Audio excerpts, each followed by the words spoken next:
Mas o que a gente faz aqui é porque a gente quer o bem do Corinthians. E hoje nós queremos uma pilha que é assim, se você, o ano passado, falasse, olha, isso aqui o Augusto Melo fez errado, isso ele fez certo, você trabalha pro Augusto. Porque muita gente fala que você defendia o Augusto Melo.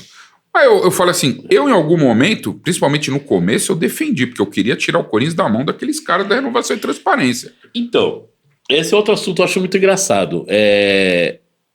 Hoje em dia, os engenheiros de obra pronta vão falar assim pra você, não, eu não votei no Augusto, eu já sabia que ia dar merda, hein? Eu já sabia. Mas vamos ser claros, 95% da torcida queria o Augusto. É verdade.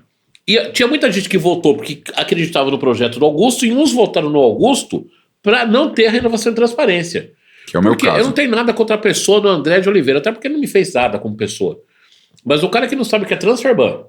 Eu também não, Marcão, mas ele pipocou pra vir aqui. Marcou e desmarcou em cima da hora, hein, André? Pipocou. Não sabe o que é transfer ban. Falar que nós tínhamos o título da Sul-Americana, coisa que nós não temos, isso é Libertadores.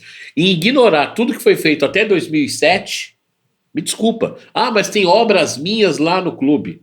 Um grande empreiteiro... Churrasqueira. Né? Tudo bem, então, já começa daí. Mesmo se o cara for um grande empreiteiro, não quer dizer que ele vai ser um grande gerente. E nem um grande gerente vai ser um grande empreiteiro, cada um na sua. Eu me preparei para ser presidente do Corinthians, mas você não sabia que era transfer ban? Não, verdade seja dita, me fala. Eu ouvi falar de muita gente que ele foi um bom diretor administrativo, ou seja, prefeito do Parque São Jorge. Aí é fácil. Tranquilo. Agora, presidente do clube é diferente. Sim. Você gera 1 bilhão de receita. E aí, no ano passado, nós temos que deixar claro aqui que, assim, o que o cara fez certo, a gente também não pode ignorar, apesar dele estar errado nesse momento. Ou, pelo menos, é o que se fala. Ele vai ter que provar o contrário. Né? Então, vamos lá. Ele pagou realmente 11 meses de salários atrasados? Pagou. Ele pagou o fundo de garantia atrasado? Pagou. Ele não tinha dinheiro para colocar o time em campo do Sub-20 na Copa São Paulo? Verdade. Foi o patrocínio da KSK que pagou o hotel porque não tinha dinheiro. Tudo isso é verdade. A gente sabe. Mas ele fala, o Augusto nunca erra. Não, eu errei porque eu confiei nas pessoas. Mas com que dinheiro? Ô Marcão, eu sempre fiquei curioso, talvez você consiga me responder isso. Com qual dinheiro? Porque eu tenho visto agora o Osmar Stabile, o Armando Mendonça, o pessoal que assumiu. Que o cofre tá vazio. Dizendo que o cofre tá vazio, que não tem dinheiro.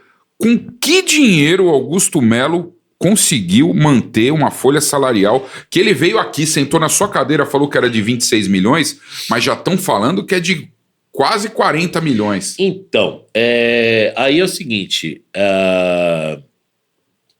o Corinthians vinha com salários e ficou com salários atrasados até meio do ano, tem que ser dito.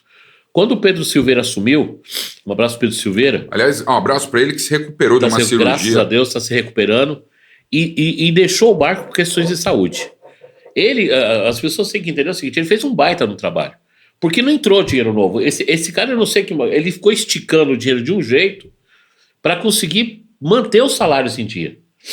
Só que assim, uma andorinha só não faz verão. Né? Aí você tem que chegar ao contexto e falar, por exemplo, Félix Torres, tiveram uma proposta de 2,5 milhões por 50% dele. Pagou 6 milhões e 80. Pedro Raul, 5 milhões de dólares e 700 pau por mês, 5 anos de contrato, são mais 35 pau de contrato. São 60 milhões do Pedro Raul. Os 2.400 que o Inter devia para nós ficou pelo Pedro Henrique, foi embora de graça. Uma coisa que ninguém fala, estão bancando o Fagner para jogar no Cruzeiro. Metade do Fagner para jogar no Cruzeiro, como se o Cruzeiro tivesse sem dinheiro. Né? Tem mais isso, né? E ainda renovaram com um cara que não queria mais jogar bola aqui. E ainda levou o filho dele de quebra para lá. Perdemos um moleque que falam que é bom de bola. Bom de bola. Você vê que ele não... O Fagner, me desculpe, não teve respeito pela instituição. E quem acha que o Fagner é o melhor lateral direito da história do Corinthians, me desculpa, não conheceu o Zé Maria.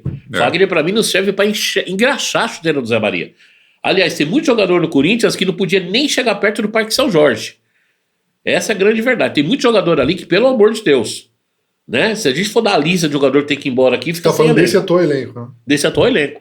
Aliás, nos últimos anos, de 17 para cá, nós só vimos coisas horripilantes. Aí você fala, por exemplo, vamos lembrar do Luigi, que o Roberto de Andrade trouxe, pagou 1.200.000 na época, 5 anos de contrato, nunca treinou um dia no CT. Uma vergonha, esse rapaz foi uma vergonha. Aí você pega o Matheus Alexandre, lateral direito que foi comprado da Ponte 19. O Corinthians pagou R$800 mil por ele, por 50% do jogador. O jogador não jogou uma partida por nós. Ficou 2 anos emprestado para a própria Ponte Preta, voltou desvalorizado, foi para Inter de Limeira, voltou, foi para Curitiba, voltou, ficou um jogo na Esse foi reserva. na qual gestão? Ele foi na gestão do Andrés. E aí, ele vai pro Cuiabá, grátis, e o Corinthians fica com 20% dele. Você pega o Aquele Matheus Matias que veio do ABC, Matheus Matias também, foi até acabar o contrato. Aí você tem O o Jonathan Cafu, Cafu, aquele que Marlon, foi pro Ceará, zagueiro. o volante, que veio do Fluminense, o Douglas, não, o outro, o Richard. Richard. Richard. O É. Richard, o Corinthians paga 10 milhões nele. Ele fica no Corinthians, vai ser emprestado, volta. Aí ele vai pro Ceará numa condição seguinte: o Ceará fica com 50% dele. O Corinthians tinha comprado 70%, tá? 30% era do empresário que estava com ele desde o Fluminense. Fizeram com o Chavo. O Ceará não pagou nada, ficou com 50%. Esse investidor que tinha 30% cedeu 15% pro Corinthians. Aí o investidor ficou com 15%, Corinthians com 35%, Ceará com 50%. Quanto o Ceará gastou? Nada. Quer não, o Cascão. Corinthians durante um bom tempo teve uma parceria com times como Bahia, times como Fluminense. O próprio Cuiabá e outros times também. Fazer um convite aqui, eu vou ler já esse superchat do William Santos. Primeiro para que você se inscreva aqui no nosso canal, de repente você está assistindo Dá a essa live, moral. veio muito por conta do Marcão, e você não se tocou que não está inscrito aqui no canal da TV Alambrado Alvinegro, se inscreva e dá esse moral pra gente. E um outro convite que eu faço, eu, Cascão e todo o time aqui do Alambrado Alvinegro, para você é no nosso chat. Se já estiver lá, você me dá um toque, o Will tá fixado no topo do nosso chat, ali do lado onde você está vendo todas as conversas, as mensagens que estão chegando, tá fixado lá em cima um link para você fazer parte do nosso canal, é gratuito, tá? Não paga nada. Do nosso canal no Telegram. E aí você vai entrar no Telegram para falar com o pé de rato do Cascão, para trocar uma ideia, eu tô lá também, César Cartum, Márcio Careca. Mas se xingar, a gente xinga na mesma moeda, né? Eu também. É arquibancada, meu irmão, é alambrado. Corinthians, E pô. lá tá o nosso canal do Telegram. Por que no Telegram e não no WhatsApp? Porque lá no Telegram cabe mais gente. Cabe, sei lá, 200 mil pessoas. É real isso. Cabe até 200 mil pessoas. Então, É esse o número mesmo? É esse o número. Tá ligado? Que eu tenho 200 mil. pessoas. Então no WhatsApp cabem 300 e pouca, tem até grupo nosso que tá bombando e de repente nem cabe mais, e aí fica também um monte de mensagem. Então lá no Telegram é melhor.